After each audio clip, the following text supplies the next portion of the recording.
MJ, tanungin ko na yung 3 heartthrobs bago pa. Yun na nga. Ito Alam mo namang paborito to ni The Great Deo and Jinal. Suki ba? Oo. Let's start with Joel Torre, Tears of Chris III, and John Arcelia. Tito Joel, how were you offered sa role na to? Actually, ako last man to say yes to the project. Correct, I was wala ka nung thinking unang, about having a sabbatical after doing Dirty Linen. But I had a late call from Juno, Rufino. Yes, run well. And nakausap ko si Joel Mercado during the wake. No? Sabi ni Joel, you were really handpicked by Sir Deo to do the role. And so how can you say no to that? Right. Di ba? So let's give tribute, pay tribute to where tribute is due. Hands off to Sir Deo and Renal for, a Dreamscape.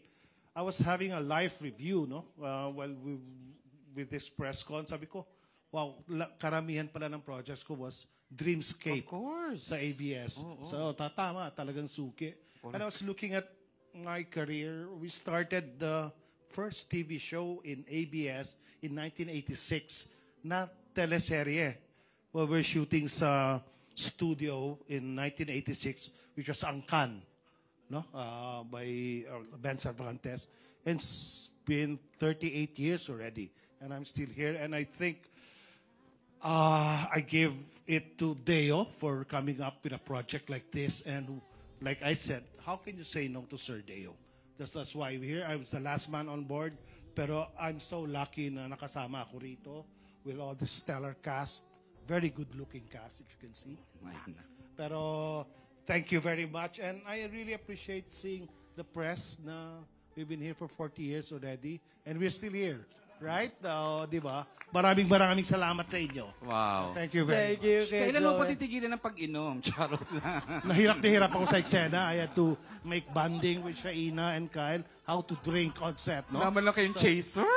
Yun yung namin, yun yung workshop namin. Lalo na sa LU, sa La Union, sa Baguio. So, sige, still learning. Thanks, Mahirap na eksena. Thanks, Sir Yung Joel. pinakamahirap sa lahat. MJ, another picky actor na laging hindi pero finally a-accept. The great John Arcelia. Yun na nga, kasi galing from Dirty Linen. Correct. Na grabe na yung napanood namin doon. Meron pang level up doon? Oo, tapos. Yeah, I think so, yes. Yung suit niya Kasi ng ako din party, naman, I don't want to repeat myself. So, may ganun yeah, siya it's really hard for, kahit, kung ayaw mo magsawa sa iyo ang tao, mas lalong ayaw kong magsawa ako sa sarili ko. So, I really have to find something interesting to whatever character I'm doing. So, what's the question? How did you get the part? How were you offered? Who approached who? Yeah, galing kasi ako sa dalawang dark characters from ang probinsyano, di ba? Tapos yung Dirty Linen.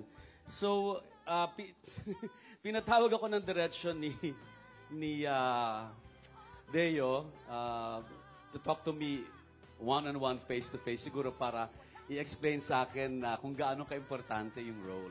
And in fact, ngayon nalilito na ako, Joel.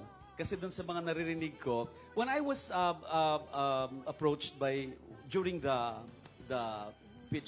pitching moment, ang sabi sa akin ni Deo is, parang it's supposed to be like, hindi ko alam kung mapipreempt ko yung kwento pag sinabi ko ito. Baka. Mapipreempt? Baka ma-preempt. Hindi, kasi, wag ko na yung kwento. Init ang ulo ni Andre Cantoy. Init ang ulo. Baka, offline nyo na lang daw Hindi. Naka-live streaming tayo ngayon eh.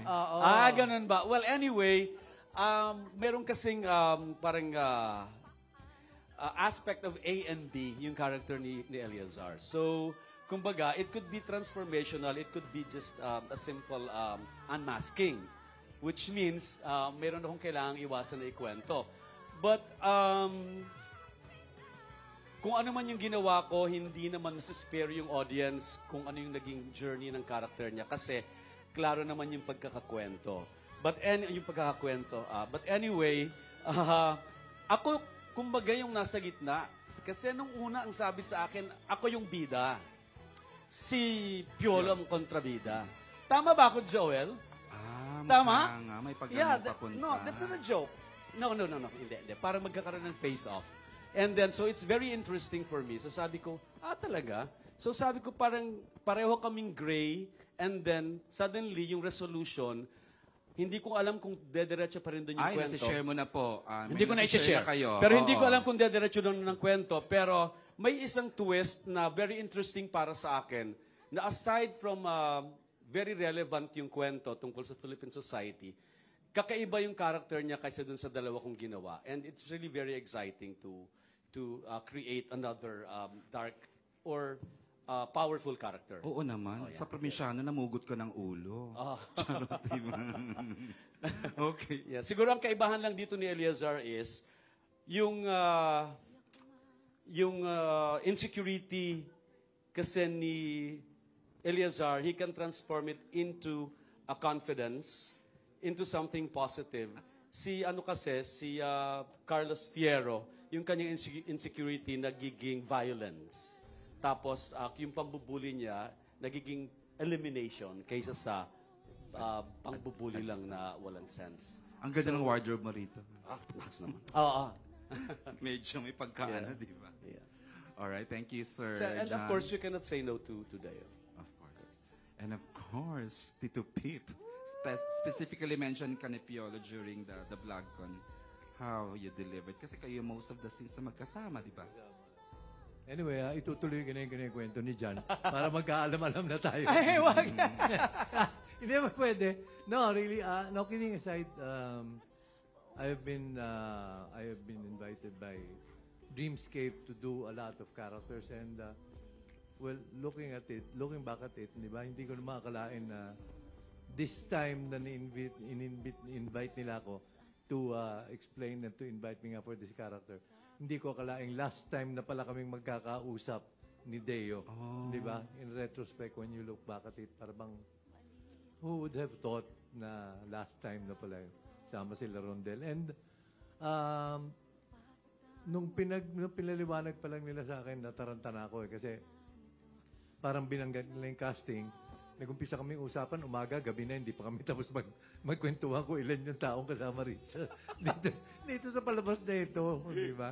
Tapos gusto ko yung nabanggit din ni Piolo na nabanggit nilang 100 episodes, kaya Medyo ba't naman ako masayang tatanggi, Pasko. di ba? Masayang Pasko, Di ba? di ba? Sino ba naman ako para tumanggi, para masayang Pasko? Sabi nga ni Direk. No, but kidding aside, the beautiful thing about this is when you work with such a big cast and such a talented cast, mas na-challenge ka to create your character, di ba? To be able to present your character kasi ako galing na ako sa dark, puro dark nga ako eh. Lagi na lang akong dark, so now the challenge is getting heavier. May peg ka doon, without ganyan, without... Nakulagot, Wala, I know. doon na lang. Wag na lang. Yung tinulong lang nila, binigay lang nila sa akin yung baston. Parang, Powerful. bahala ka kung anong gusto mong gawin. Matakot. Yeah. So, yun. And then, of course, malaking bagay talaga yung mga artistang katrabaho mo. They're the ones who pushes you eh. Naitutulak ka kung artista ka man. Naitutulak ka to try and bring out the best of what you can come up with. Kasi kung hindi, malulunod ka eh. Ang gagaling ng mga artistang katrabaho mo eh. Ang gagaling din naman ng mga direktor, di ba? Oh, di ba? Hindi, talaga. Diba? And even the young ones, di ba? Siyempre. Isipin mo, at my age, 36, nakakatrabaho Wow. pa mga young ones. Oh! Mga kaibigan ko sa press, alam niyo naman, sinungaling ako, hindi ba? No, but kidding aside, really, when you look at this, series, talagang totoo yung plug namin. This is, I think, the biggest teleserye that has been conceptualized. And I think we really have to work hard for it hanggang sa dulo. Right. Hanggang sa kaduluduluhan talagang we are going to give it our all. At MG, considering how stellar they are, wala akong narinig ni isang reklamo. In the past, ang dami, no? Na hindi ko na Ano reklamo yan? Ba't ibang level yung professionalism Napasandal na si pinigay Carl de la ka? Merced. Napagano. Na hindi nakarating sa akin, MJ, ha? Si Carl, ano yan? Ayan na, may gusto sabihin si Direk Andoy. Direk, ano yan, Direk? Ikaw may reklamo, direct. Ikaw, 3 decades ka ng director. Ay, wow. Share.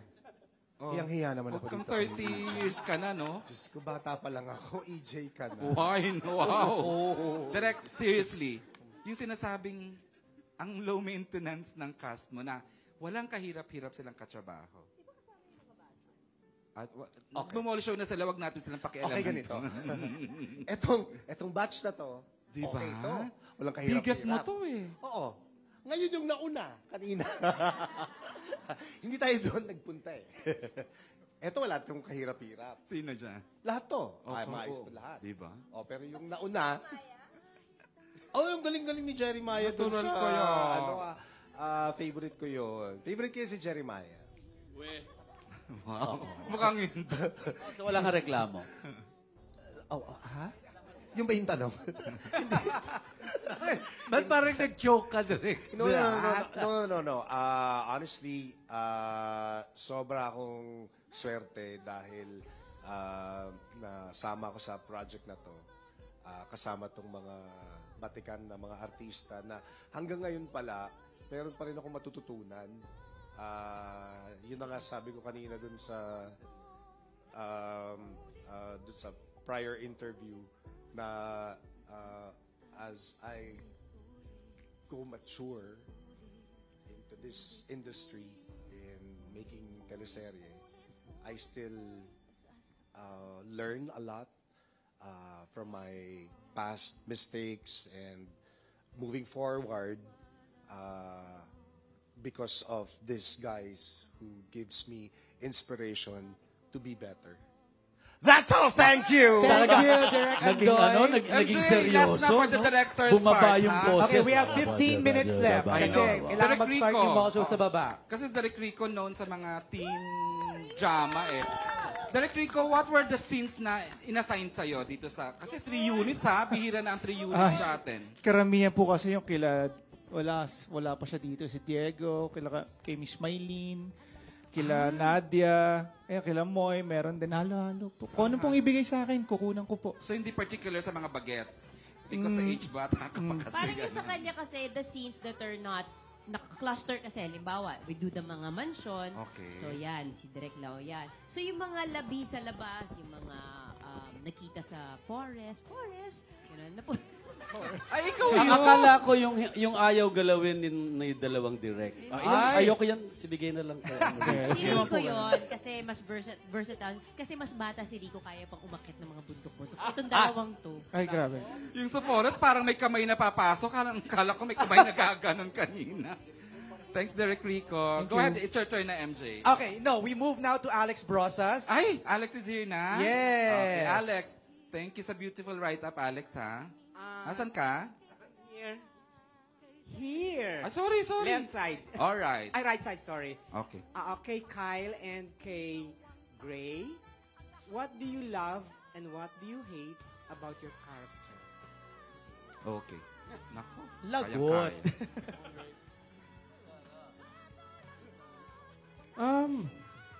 Siguro dun lang po ako sa love.